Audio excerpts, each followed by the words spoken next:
Welcome back, everybody, to your daily update on the state of what is soon to become the Malazan Empire. Yeah, we finally managed to actually do a daily one again. We're here to talk about the rest of Deadhouse Landing's first part. That's chapters 5, 6, and 7.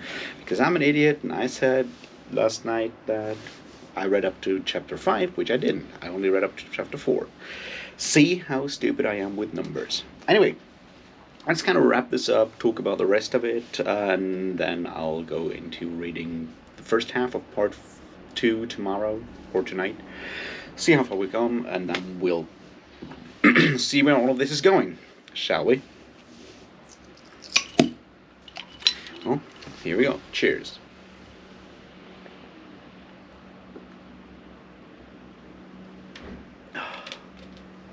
All right. So, we kind of see more stuff happening after the whole debacle of the fleet and whatnot. We come to the point where everyone's favorite, or maybe not so favorite, wizard manages to actually do the thing. And by do the thing, I mean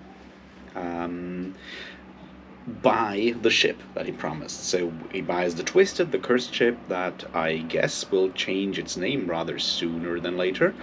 And then they go on their trip. So then Dancer and Kellenvet, and this is what we're going to talk about for a second there, go into Shadow to open the gate, and then, yeah, stuff happens there, and we go into that in a second. The other part that we kind of talk about for a second is the whole Tattersail mock part, and we're going to have like a quick check-in with everyone's favorite nerd, Taishran. Oh, yeah, right, and obviously Dasim as well for a second. So I'm always trying to figure out why books, like Malazan books, are separated into parts, and sometimes it feels more like it makes sense, and sometimes it doesn't. I feel here it kind of makes sense because it ends with blowing off of the gate to Shadow and the imprisonment of certain assassins and mages. Yeah, it kind of makes sense. So, what's the themes I want to talk about here today?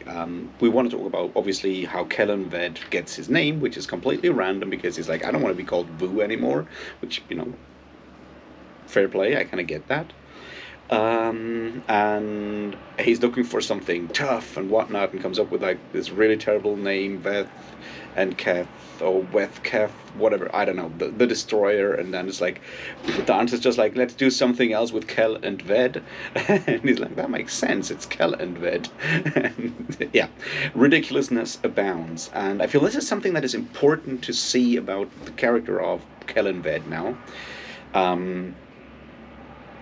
That he is, well, probably a pretty smart character. I mean, we don't know, but what he certainly is, he's good at taking moments that present themselves, where he's like, yeah, this makes sense. I'm gonna do this right now, and I'm gonna do it this way. And it's like, Kellenbed, that sounds good.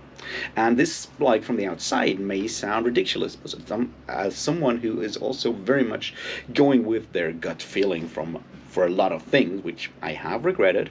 I'm not lying. I kind of get it. So that's cool and just like fun, because you're always wondering like why he's named Kellenved, and the explanation is just really, really cool. Now, obviously, and this is something that we haven't talked about because I forgot, frankly, is Path to Ascendancy told by a reliable narrator? It's kind of difficult to say, right? We don't have like the official framing that we have with Stephen Erickson's books, with both the Carcanas trilogy being framed by Blind Galan talking to Fisher Kaltath, and the Malazan Book of the Fallen obviously being framed by being the book. So we don't have that with the Esslemont books. Oh, and obviously The God Is Not Willing has no real framing device as far as I know. So maybe that one is also more reliable. Kind of difficult to say, though. So this is like, is this just another like legend or another level of building the legend that is Dancer and Kellenved or not. I don't know. Just something to keep in mind when we're talking about the ridiculousness of Kellenved's name.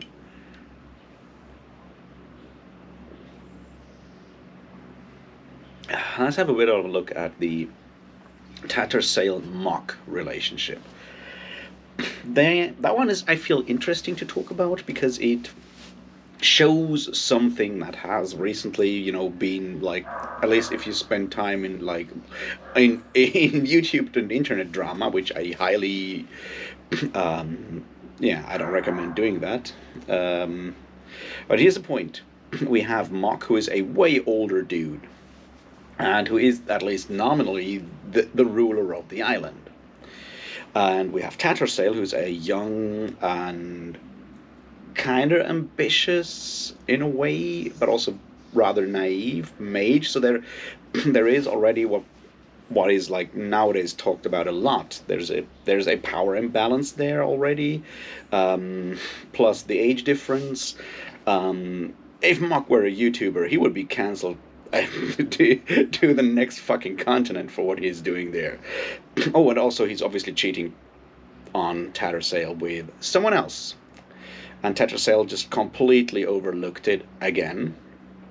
So we have that situation where Mock is basically just having her around because he needs her power, and playing with her like that in a very arrogant, disgusting way. But then again, this is something that we see in reality a lot, where we have older, more powerful men trying to gather younger women around them, exploiting them in all kinds of ways, whether it is on sexual or, I'm pretty sure, even though he's probably mostly drunk at this point, because Mock is also an alcoholic, I'm pretty sure that there is some sex going on at some point, but he's also exploiting her power, and it's that's kind of the thing that we have in those situations, apart from just like the mere sexual gratification that obviously comes with these relationships that we have with like a huge age difference. We'll have them a lot sometimes, is also just to have a younger partner as something of a symbol, I guess. In a way, a symbol of power, a symbol of wealth, there's all these layers to it, and we can see that at least shown, because we always see it from Tattersail's perspective. We can kind of look at that in the Mock Tattersail relationship, because Tattersail is not really aware of the fact. And this, I feel, is important, because for a lot of people that are in that kind of relationship, it doesn't feel like you're taken advantage of or exploited until you hit that point when you suddenly realize it, right? But until that point, you do your best.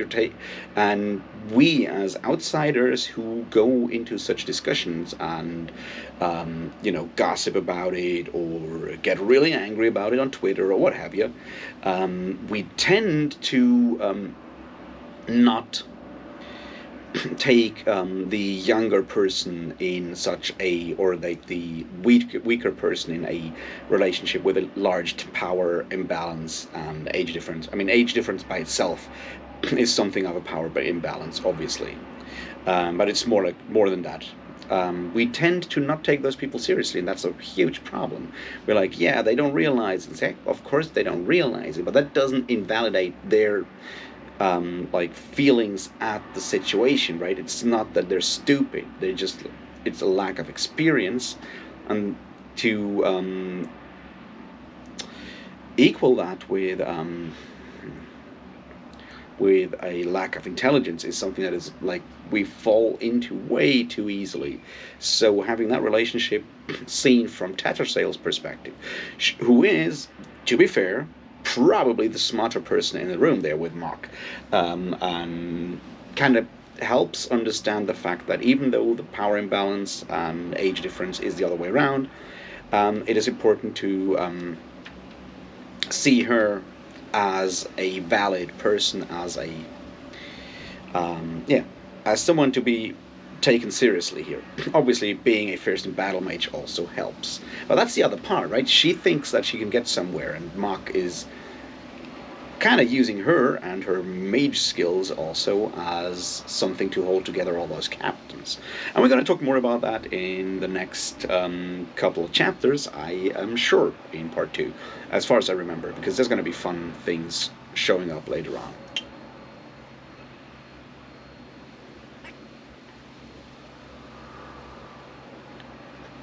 I just felt that it was interesting to have that.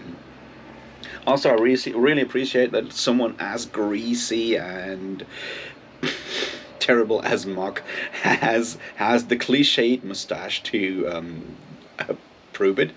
But apart from that, we see the kind of maybe totally not alliance with Nap.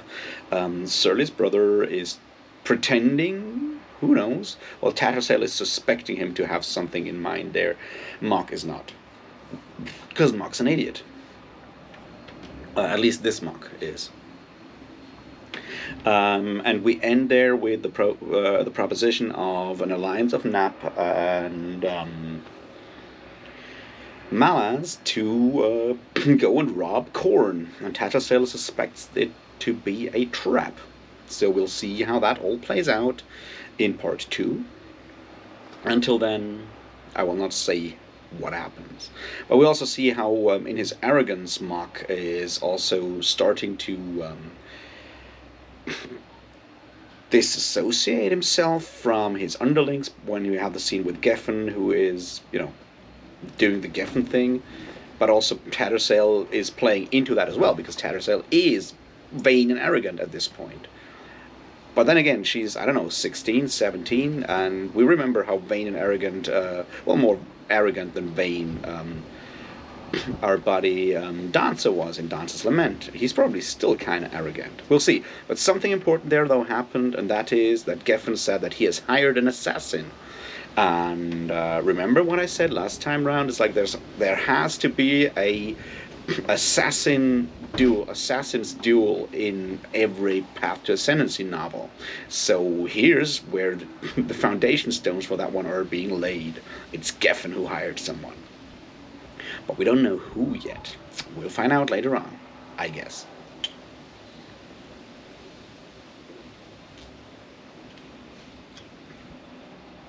Another thing that is obviously interesting to look at is, Tayshran is losing more and more. Well, he doesn't have any interest in the actual politics. He's just an academic. He's a researcher. He's doing crazy magic shit, looking at the foundations of the warrens, at the walls between the warrens. He's doing like serious academic research. And what is interesting there is, of course, it's easy to see the new dude as the cliched Inquisitor.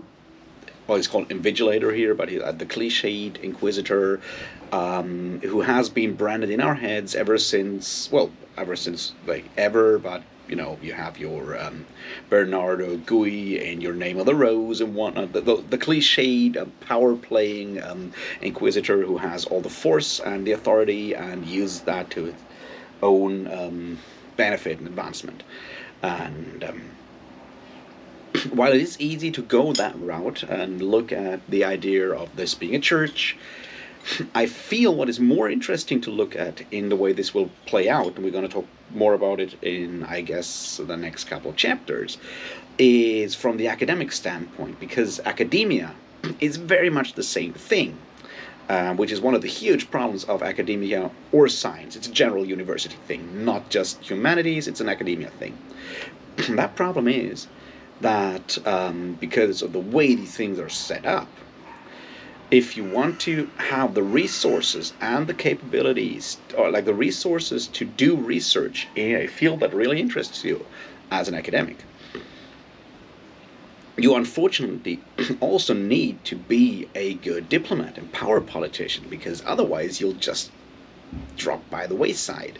And Tayshran is about to fall into that trap, because he's just doing research and wandering around, not knowing when he last ate, doing like weird majory stuff, and he doesn't even realize that his that the demi-dreg just died 2 days ago. He doesn't notice for 2 days. So that's kind of what happens, like, there, and his benefactor is now basically gone, so he needs alliances, and he doesn't have them because he never cared about it. So can, rather than just see it as like every church and every temple hierarchy is fucked up and corrupt and whatnot, something that is like very easy to go by in the more like atheist, anti-religious circles, I would like to look at it as a general thing that happens in hierarchies in general, and in this case especially in academia. But it happens in every kind of hierarchy. It's not just religion bad, everyone else smart and not doing that kind of thing. No, it happens everywhere, right? All right, so we got that thing set out of the way.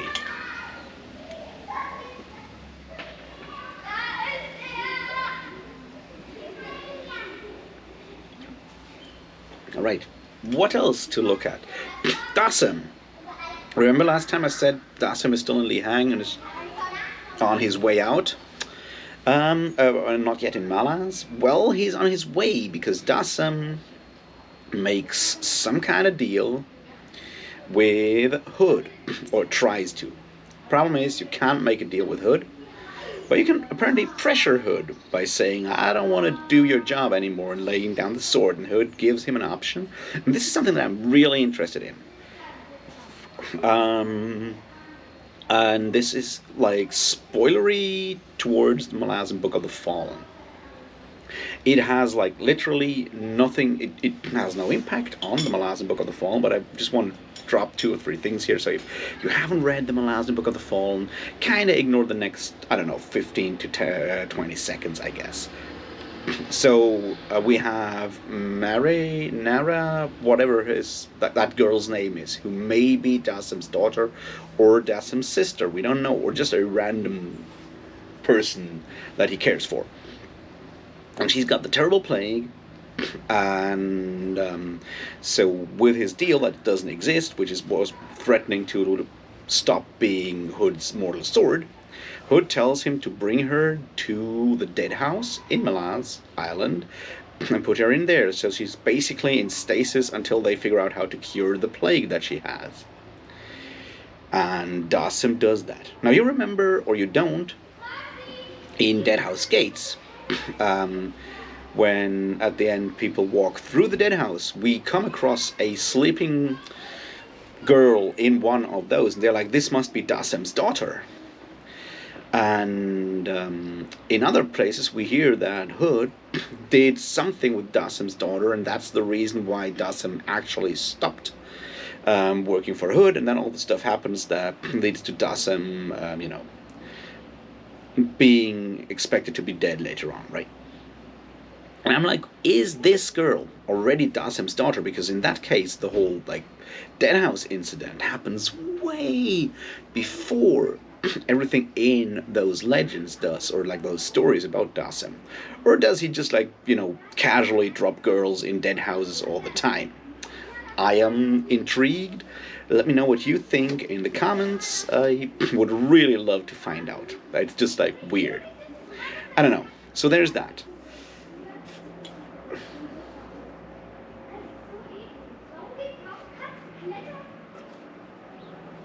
So what else do we have?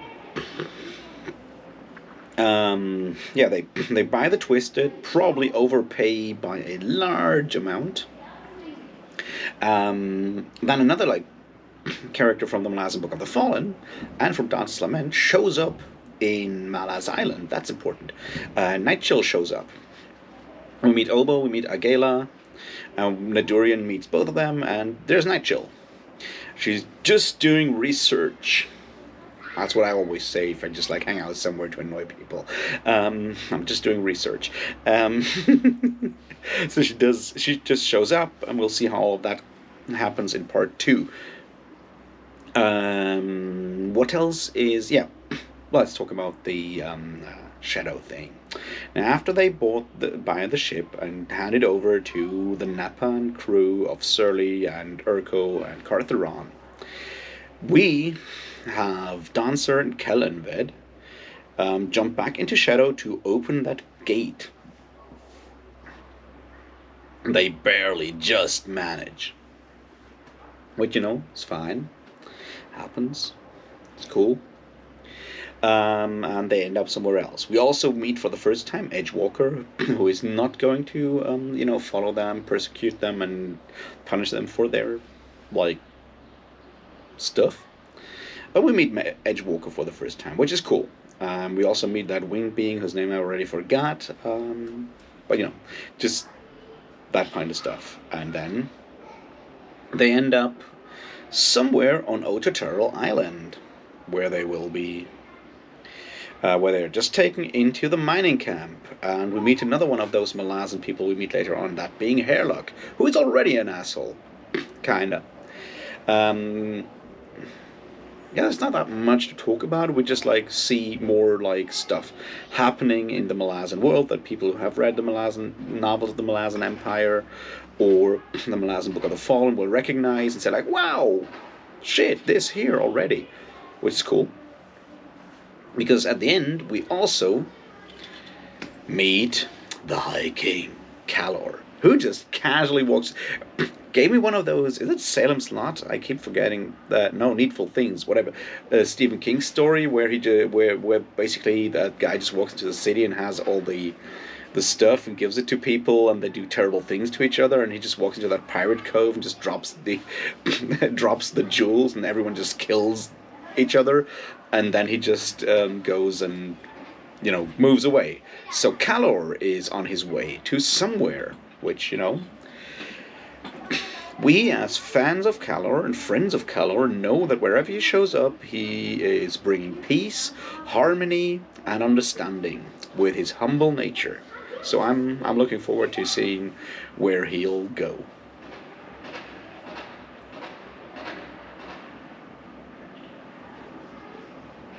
So, let's have a quick look at where we are. End of part 1. Of Deadhouse Gates. We have everyone on their way to Malaz Island except Dancer and Kellenbed, who are, imprisoned in a mining camp. Which, once again, mining camps are a huge part of the Malazan world. So they're there. And we'll see what happens in their absence. Will they be usurped? Will they just fade into memory? Will they manage to return quickly? We don't know. Well, I do, but still. And I'm looking forward to part 2, but this is sort of it for today. Yeah. Let me know what you think about the book, if you've read it. I hope you have. And I'll talk to you, I guess, tomorrow about more Deadhouse Gates and maybe other stuff, because I gotta do catching up and shit. Alright, that's it. Have a great Thursday. Cheers.